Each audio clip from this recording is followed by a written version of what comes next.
Praise the Lord, जय मसीह की। आइए आज की सुंदर सुबह के लिए हम प्रभु का धन्यवाद करते हुए अपना ध्यान परमेश्वर के पवित्र वचन की ओर हम लगाएं। मेरे साथ परमेश्वर के वचन को निकालिएगा।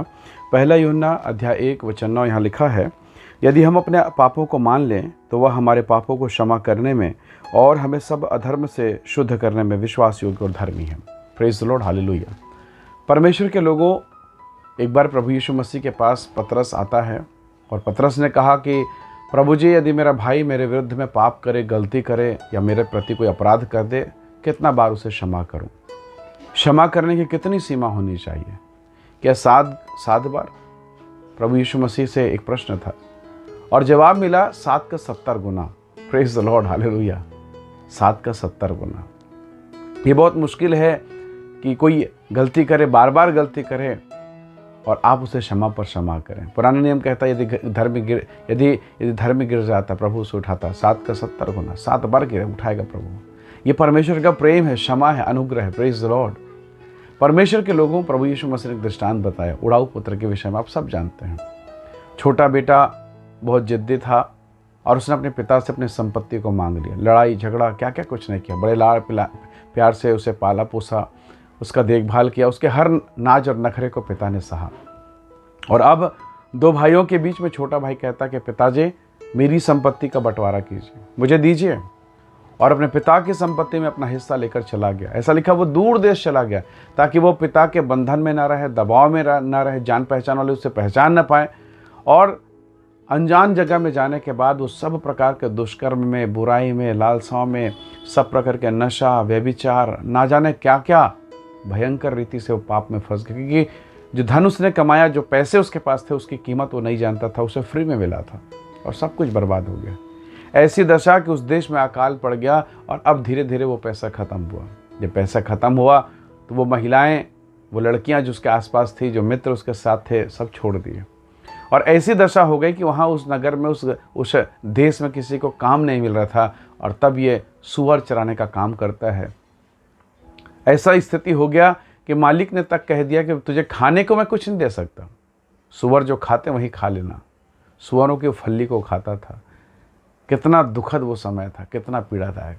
और तब उसे लगता है कि नहीं, मैंने बहुत बड़ी गलती की, भूल की। मैं अपने पिता के पास जाऊंगा और कहूँगा कि पिताजी, मुझे नौकर के समान रख ले, बेटा के समान नहीं, नौकर के समान रख ले। और वाकई उसने ऐसा किया।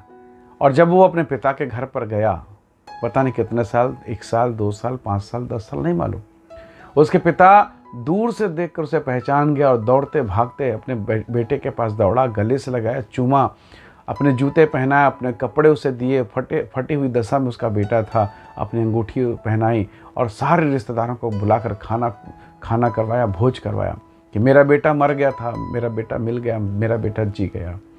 Praise the Lord. एक पिता, प्रभु यीशु मसीह इस दृष्टांत को बता रहे हैं कि एक पिता के हृदय पर क्या चल रहा था। बेटा तो निकल गया था।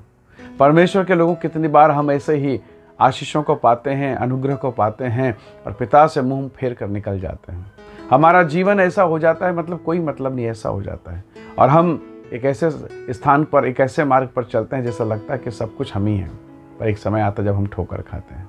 बाइबल कहती है, परमेश्वर का वचन उड़ाऊ पुत्र के विषय में, उड़ाऊ पुत्र ने जब पश्चाताप किया, जब परमेश्वर को पुकारा, जब अपने पिता को पुकारा, उसके पिता ने उसे ग्रहण कर लिया।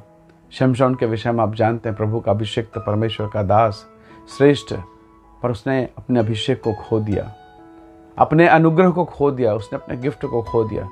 पर फिर जब वो बंदीगृह में गया, जब वो बंधुआई में पड़ा, उसने रोया, बिलक बिलक कर रोया। उसने कहा, प्रभु मुझ पर दया कर, चाहे मेरा प्राण चला जाए पर फिर से मुझे अभिषेक दे। और बाइबल कहती है परमेश्वर ने उसे फिर से अभिषेक दिया।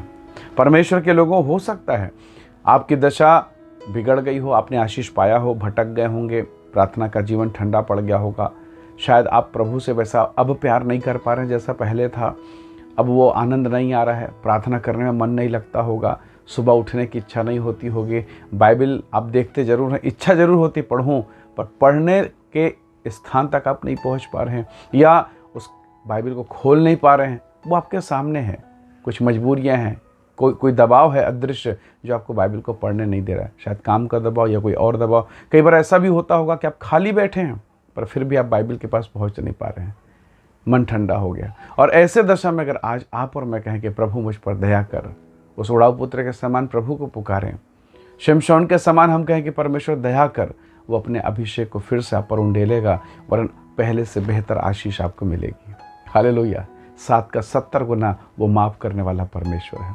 हो सकता है आपके घर में प्रेयर लाइफ ख़त्म, पारिवारिक प्रार्थनाएं बंद हो गई होगी, फाइनेंस की तकलीफ़ें, घरेलू समस्याएं, कई प्रकार की तकलीफ़ें हो सकती है, और जिसके कारण आप नर्वस होकर आपने प्रार्थना का जीवन छोड़ दिया, प्रभु की पवित्रता को खो दिया है। आइए आज की सुबह हम प्रभु से कहें कि परमेश्वर एक बार फिर से अनुग्रह कर, एक बार फिर से दया कर, क्योंकि बाइबल कहती परमेश्वर के वचन में, यदि हम अपने पापों को मान लें तो वह हमारे अधर्मों को, हमारे पापों को क्षमा करने में विश्वास योग्य धर्मी है। परमेश्वर के लोगों, आइए हम प्रभु का धन्यवाद करें, परमेश्वर की महिमा करें। प्रेमी अनुग्रहकारी ईश्वर के पिता, मेरे प्रिय लोगों पर दया कर, आशीष दे प्रभु, और एक बार फिर से हम तेरी हुजूरी में, तेरी उपस्थिति में बने, एक नया प्रेम, एक नया अभिषेक हमारे भीतर में हो, ऐसी कृपा दृष्टि कर। जितने संदेश इस वीडियो को देखते सुनते हैं, प्रत्येक के जिन पर दया कर आशीषों को प्रकट करें। महिमा और आदर आपको देते हुए विनती यीशु के नाम से मांगते हैं, आमीन आमीन। प्रभु आप सबको बहुत ऐसे आशीष दे। धन्यवाद इस वीडियो को देखने के लिए। जय मसीह की। Praise the Lord.